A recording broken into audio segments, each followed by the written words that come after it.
सत्ता का परिवर्तन करना बहुत आसान काम है, बहुत आसान काम है। ऐसा नहीं था कि 2014 से पहले आप वोट नहीं डाल रहे थे। ये कुछ हमारे बैठे बैठे वोट की वैल्यू बढ़ गई है। 2014 से भी सरकारें आई, तब भी हम ही लोग वोट दे रहे थे। हर तरीके की सरकार आई, लेकिन ऐसा क्या हुआ कि आप 2014 में आप वोट डालने से पहले समाज में परिवर्तन हो गया। आप खुद किसी भी उस पूरी व्यवस्था के मूल में, सेंटर में थे ही नहीं, और आपने अपने आप को खुद अलग किया। राजनीतिक दलों की अलग अलग गाथा हो सकती है, उस पर नहीं जाना चाहता। 70 साल के इतिहास में, ये जो 70-72 साल हैं, इस पूरे इतिहास में कभी भी आप देखें, आप राजनीति के केंद्र में कभी हिंदू सनातनी था ही नहीं। आप खुद ने अपना यह हाल किया। इसलिए यह मत कहिएगा कि हमें राजनेताओं ने बांट दिया। यह कहकर के भी आप अपने अंदर की उस कायरता को छुपाने की कोशिश करते हैं, अपने उस झूठ को छुपाने की कोशिश करते हैं। ऐसा लगता है कि राजनेताओं के कहने से ही हमारा जीवन चल रहा है। यह पलायनवादी मानसिकता है। इसलिए आपका हशर यह हो गया कि आप इस देश में 90 करोड़ हैं। पूरी दुनिया में ऐसा मुझे कोई देश बताइए जहां बहुमत हो और उस बहुमत वाले लोग सरकारों के सामने कम से कम 25-30 साल से तो मैं सुन ही रहा था, भिखारियों की तरह भीख मांगते हैं। ये हिंदू सनातनी समाज सरकारों से कह रहा है हमें समान नागरिक अधिकार चाहिए। इस सवाल में ही आपकी कमजोरी छुपी हुई है, क्योंकि आप ये मानते हैं कि 70 सालों में आप में इतनी कमजोरी आई कि कुछ लोगों को नागरिक अधिकार आपसे ज्यादा दे दिए गए हैं, और आज आप समान नागरिक अधिकार की बात कर रहे हैं। ये कभी पॉलिटिकल पार्टीज के मैनिफेस्टो का तो हिस्सा होता है, लेकिन राष्ट्र के लोगों ने कभी अपना इसे इशू नहीं बनाया। इसलिए आज भी जितनी मांगे उठती है, किसी को हिंदू राष्ट्र चाहिए, किसी को समान नागरिक अधिकार चाहिए, किसी को संविधान की कोई विशेष धारा हटानी है।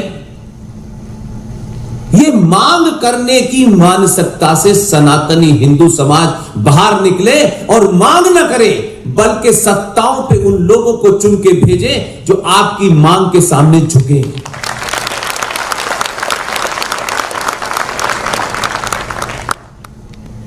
इसलिए मेरा जो फोकस है वो राजनेता नहीं है, वो कोई पार्टी विशेष नहीं है। मैं मानता हूं कि राष्ट्र की या सनातन की सामूहिक शक्ति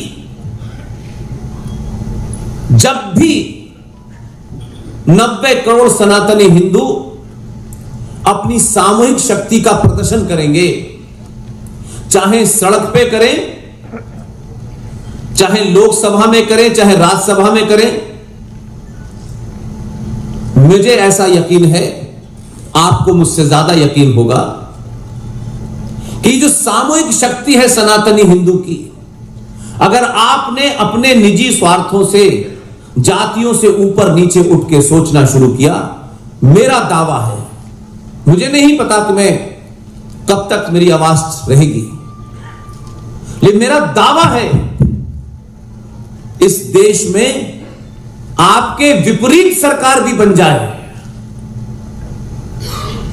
तब भी वो सरकार आपके सामने नाक रगड़ेगी। इसलिए किसी खास दल के खास नेता को भेज करके आप उससे सब कुछ कराना चाहते हैं, इसको भी मैं कुछ हद तक कमजोरी मानता हूं।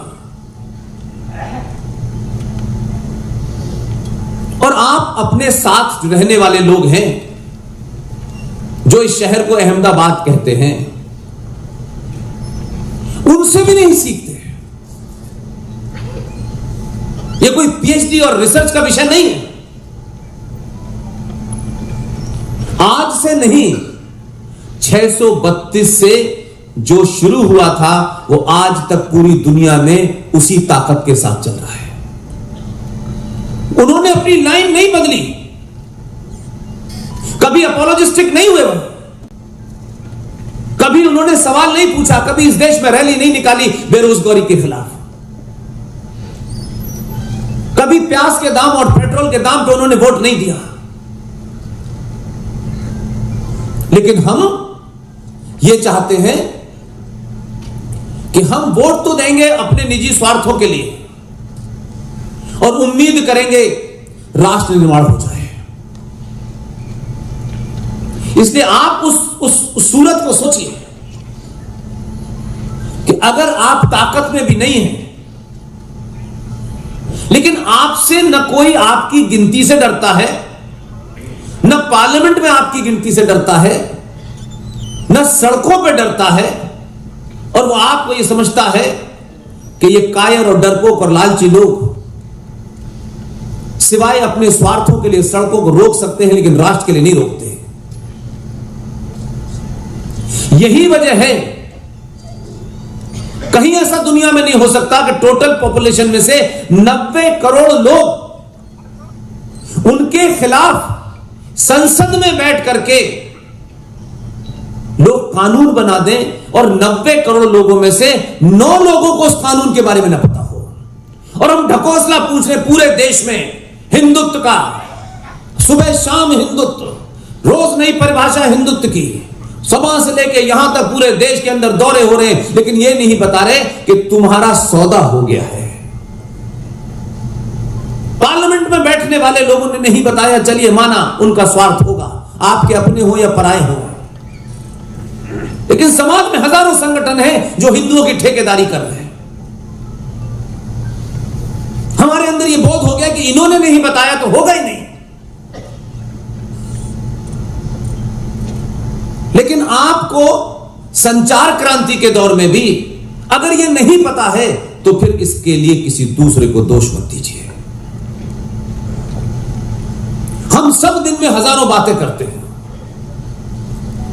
बड़ी बड़ी बहसें होती हैं। अभी चुनाव आ जाएंगे, जिंदाबाद मुर्दाबाद के नारे लगते रहेंगे।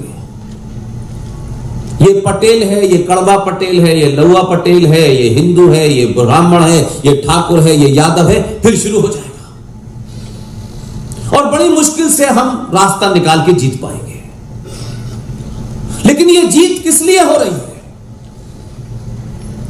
इस जीत से राष्ट्र निर्माण हुआ क्या नहीं हुआ, या सिर्फ कुछ कानून बदले, कुछ चीजों की कीमत नीचे आ गई, किसी में छूट मिल गई, इसके अलावा भी कभी समाज चिंतन करेगा या नहीं करेगा? इसलिए मैं आपके सामने कोई बहुत पुरानी बात कहने नहीं आया। हम तो ऐसे कमाल के लोग हैं कि इंडियन नेशनल कांग्रेस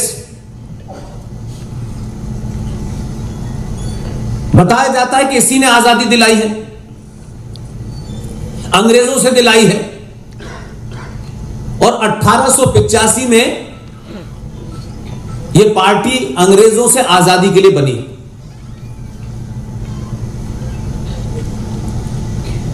उत्तर प्रदेश में एक शहर है इटावा, जहां से उत्तर प्रदेश के भूतपूर्व मुख्यमंत्री आते थे। उस इटावा शहर में एक कलेक्टर था। उस अंग्रेज कलेक्टर ने अकेले नहीं बल्कि सामूहिक वार्तालाप के बाद, जो पब्लिक में नहीं है, 1857 में जो क्रांतिकारियों और अंग्रेजों के आमने सामने भिड़ंत हुई, उसमें काफी अंग्रेज मारे गए। लेकिन वो अंग्रेज आज की नहीं सोचते थे। उन अंग्रेजों ने 1857 के बाद तय किया कि ये जो क्रांतिकारी और अंग्रेज आमने सामने आ गए हैं, इसके बीच में एक दीवार हमको खड़ी करनी है। और 1857 के बाद मनन हुआ और 1885 में उस इटावा नाम की जगह के जो कलेक्टर था, उस कलेक्टर का नाम था A.O. ह्यूम। उसने 1885 में एक क्लब बनाया। उसकी मंशा यह थी कि भारत में बहुत सारे लोग जो लंबे समय से अंग्रेजी बोलते हैं, अंग्रेजों के साथ उनके संबंध हैं, लाइक माइंडेड लोग हैं, उनका एक क्लब बनाया ताकि अंग्रेजों और क्रांतिकारियों के बीच में जब भी कोई बात हो तो वो निगोशिएट करें। उस A.O. ह्यूम जिसने नींव डाली इंडियन नेशनल कांग्रेस की, उसे हमें बताया गया कि यह आजादी के लिए बनी थी। अंग्रेज इतने पागल थे कि उन्होंने कहा चलो हमने तुम्हें गुलाम बनाया है, अब तुम्हें आजाद करने के लिए हम एक संगठन बनाते हैं। और 4-4, 5-5 अंग्रेज लगातार इंडियन नेशनल कांग्रेस के अध्यक्ष रहे, क्योंकि उन्हें अंग्रेजों से भारत को आजाद कराना था। लेकिन हम चला रहे, और वहां से शुरू होता है कि हम आज तक जब भी पढ़ाया जाता है यही बताते हैं। इसलिए राष्ट्रों के जीवन में जो बुरा वक्त होता है, उनकी पहचान का जो समय होता है, वो ये नहीं होता है कि वो किसके गुलाम रहे।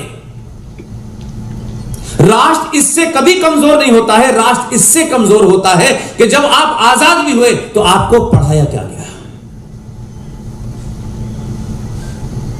इसलिए हमारे यहां ऐसी ऐसी चीजें हुई जो सामान्य नागरिक भी अगर 2 बार सोचे तो आपको लगेगा कि मैं क्या पढ़ रहा हूं, क्या बोल रहा हूं, कहां चल रहा हूं, इसका कोई अता पता नहीं है। में बृहस्पतिवार को कोविड-19 के 1104 नए मामले सामने आए हैं, जबकि 12 लोगों की संक्रमण से मौत हुई है। शहर के स्वास्थ्य विभाग के अनुसार संक्रमण की दर 2.09% रही। ताजा बुलेटिन के अनुसार इसके साथ ही राष्ट्रीय राजधानी में अभी तक कुल 18,48,619 लोगों के संक्रमित होने और संक्रमण से 26,035 लोगों के मरने की पुष्टि हुई है। बुलेटिन के मुताबिक शहर में बुधवार को कोविड के 52,848 नमूनों की जांच की गई। दिल्ली में बुधवार को कोविड के 1,317 नए मामले सामने आए थे।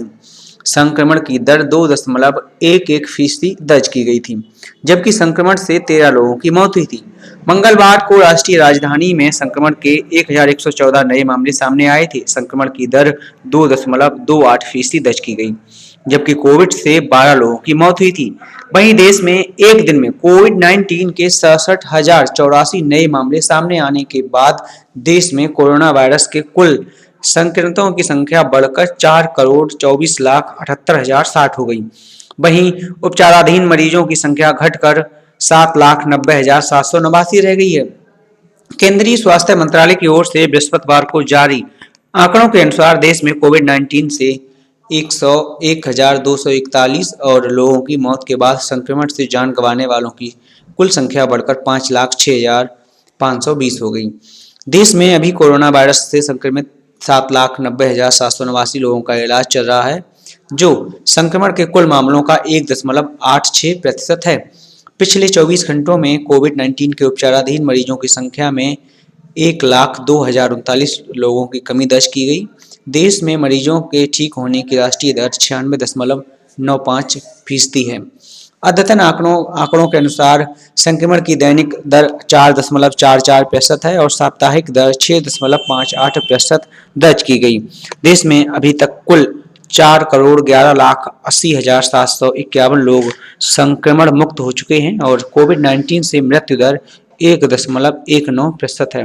दोस्तों, हम अपने चैनल पर ऐसी वीडियो लाते हैं जो हिंदुत्व को बढ़ावा देती हैं, जो हिंदुओं को जगाने का काम करती हैं। अगर आप हमारे चैनल पर पहली बार आए हैं तो चैनल को सब्सक्राइब करें, वीडियो को लाइक करें।